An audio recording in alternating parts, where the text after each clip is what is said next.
Imana ishimwe ndabasuhuje kandi ndabaramukije mu izina rya Yesu Kristo. Tugiye kuvugana amajambo y'Imana, amajambo Imana yashize ku mutima wanje, avuga ngo ho ni iyihe mpamvu ukurikiye Yesu. Aya majambo turaza kuvugamo ibintu bitandukanye, ariko nashaka ngo ubanze uyiyumvireko ni kihe gituma uri kurakurikira Yesu. Ni kihe gituma uno munsi abandi ibyo bariko barakora nawe utabikora?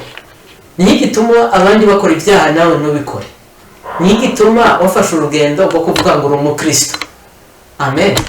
Reka dusome aya majambo aboneka muri Rusi igice cya mbere, turasomaho umurongo wa 14. Haravuga ngo barongera baraturikisha bararira. Orupa agumbira inabukwe, ariko Rusi we amugumako akaramata. Munyemerere twongere dusome mu butumwa bwiza uko bwanditswe na Yohana igice cya 6 umurongo wa 66. Haravuga ngo kuva ico gihe benshi mu bigishwa biwe bamuva inyuma, ntibaba bakijana nawe.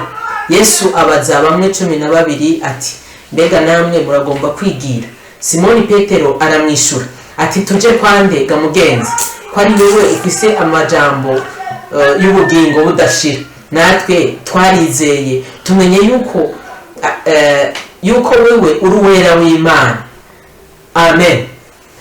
N'aya majambo meza akomeye. Igihe Rusi yari umukazana wa Nawomi. Yari umukazana, mbega yari wa muntu ngira amakuru ya Nawomi murayazi. Yimutse araja iriya muri kiriya gihugu, umugabo bajanye n'abahungu be babiri. Noneho umugabo arapfa, abahungu be bamaze gushaka abagore nabo barapfa, asigarana n'abakazana biwe. Ariko ngo bari bahunze yuko hari inzara, ariko ngo yumva amakuru yuko Imana yongeye kubagendera. Aravuga ngo reka nongere subire mu gihugu cy'iwacu, kumbure ngo Imana yongeye kubagendera. Amaze gufata ico cemezo, araha asezera abakazana biwe, arababwira ngo mwisubire iwanyu, kuko nta bahungu ufise, nta nabo nteze kubyara, kandi nubwo nobabyara ntimwobarindira ngo baze bababera abagabo kuko murakuze. Noneho ngo abo bakazana, umwe yitwa Rusi, ariwe yitiriwe kino gitabo, hari n'undi yitwa Orupa. Ngo Orupa agumbira nyinabukwe, aramugumbira, aramusezera, aravuga ngo bereho subiye iwacu, ngiye gushaka undi mugabo. Ariko ngo Rusi we ngo mugumako akaramata. Nagomba tuvugane kuri iri jambo ryo kuguma ko akaramata. Amen. Yesu tumugume ko akaramata. Igihe Rusi yomye kuri inabukwe, umuntu buntu yoma ku undi muntu buntu, atari ibyizigiro byo kwari ciye mu marira. Ariko aramubwira ngo Imana yawe nizoba Imana yanje, ngo uzoja niho nzoja, ngo ngahapfire ngo bahampambe. Amen. Imana yawe nizoba Imana yanje. Aremeranya, agira umwanzuro canke intego ikomeye mu mutima. Haravuga ngo nemeye gukurikira Nawomi mabukwe. Haleluya.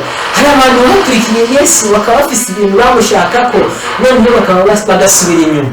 Hari abashaka itunga, bamaze kuribona basubira inyuma. Hari abarishatse bamaze kuribura, babona umenga Yesu yabatengushe, basubira inyuma. Hari abamushaka ko umugabo, bamaze kumubona barabiheba. Hari n'abaje bakurikira abakobwa cyangwa bashaka umugore, bamubona bakamuheba, bagaheba Yesu, bakava inyuma ya Yesu. Amen. Ariko Rusi akwiye kutwigisha cyane.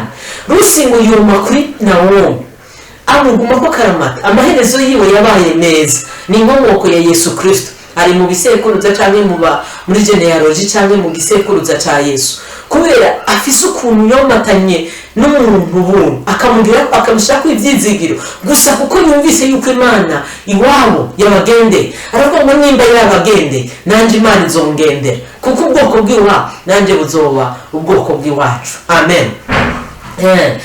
twize kuri irindi jambo twasomye muri Yohana, ubutumwa bwiza bwa Yohana igice cya 6 umurongo wa 66 tuhagejeje ku murongo wa 69. Yesu ngo yigeze kugaburira abantu, abagaburira imitsima ngo bararya barahaga abantu benshi. Noneho ngo bukeye baratumirana, aravuga ngo ntituzongera guteka, noneho no kurima turabiretse. Mu Kinyarwanda bavuga guhinga, babivamo baravuga ngo reka noneho dukurikira Yesu kuko aragabura. Kandi nako nawe ubitekereje biragoye umuntu umubonye kugaburira buri munsi buririnda nitubeshejeho. Baramukurikira baziga yuko azobaha imitsima nkuko yabahaye iya mbere, ariko mu ico gihe ngo basanga ngo ntiyateguye kugabura. Arababwira ngo njyewe umutsima w'ubugingo. Amen. Ngujya kuri jewe ntazokwingira kugira inzara ukundi. Uwo yabajambo arabakomerera, amaze kubakomerera baravuga ngo aya majambo atubwiye arakomeye, ngo bamumva inyuma barigendera. Ngo Yesu umurongo wa 66 ko mwahumvise ngo kuva icyo gihe ngo benshi mu bigishwa biwe bamumva inyuma. Amen. Ngo ntibaba bakimukurikira, ntibaba bakijyana nawe, bamumva inyuma icyo gihe kubera bumvise atagabuye imitsima kwa kundi yabagaburira ejo. Hari ibyo Yesu yagukoreye ubushize ubuherutse, ubona umukurikirana ngo nibyo ushaka kumugomba. Hari ibyo wumvise yakoreye abandi ukumva umenga nibyo ukeneye, ariko si ngombwa bikore kuko wowe ufise igitangaza cyawe. Amen. Kandi wowe ufise umunsi wawe, kandi wowe ntiwari ukwiye kumukurikira kubw'ibintu, ahubwo ukwiye kumukurikira kubw'ubugingo buhoraho yateguriye abamwizera. Amen. Kuko inyuma y'urupfu tuhategura tukiri bazima tugihumeka, kuko inyuma y'urupfu hari ubugingo buhoraho, nibwo Yesu yabikiye abiwe. Amen. Ntiyitaye ku by'imibiri, yitaye ku by'ubugingo. Amen. Ijambo ry'Imana ritubwira ngo mwe gutinya bica umubiri, ngo badashobora gushikira umwuka, ariko ngo mutinye ishobora kwica umubiri ikica n'umwuka. Amen. Dutinye ishobora byose, dutinye Imana. Hari impamvu ushobora kuba warakurikiye Yesu, ushobora kubitekereza kukumva wakurikiye Yesu kubw'ibintu nturabibona nyene ucika intege, ariko si ngombwa guhe bya bintu ukeneye, kuko aduha ibyo abona dukwiriye n'ibyo dukeneye, n'ibyo abona bitubereye bitutuvuna. Amen. Iyo umwana atarakura biragoye cyane kumugabira ikintu cyo cyose.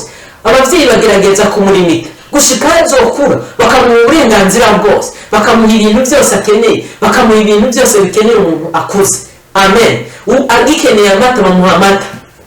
Biragoye kumujyana ku muriro ngo aje guteka kubera batinya yuko yo kwiturira cyane yo kwitwika. Amen. Rero na Yesu hari ibyo aduha igihe cyabyo, hari ibyo aduha bivanye n'uko abone dushobora bitazotugusha, bitazodusubiza inyuma. Amen. Reka ugenzura ingene uri kukurikira Yesu, ushobora kuba wakurikiye ibintu bidafatika. Amen. Iyo ugenzuye ukabona hari iyindi mpamvu yatumye ukurikira Yesu, wisubiremo ubwire ngo Yesu ngombye kugukurikira buri munsi kubw'ubugingo buhoraho, kuko iby'ubugingo buhoraho ijambo ry'Imana tugira ngo tubanze twitwararike ubwami bw'Imana, ngo bisigaye bisa n'inyongera. Imana ibahe umugisha, Imana ibahezagire mu bibanza byose murimo, Imana ibiteho. Amen.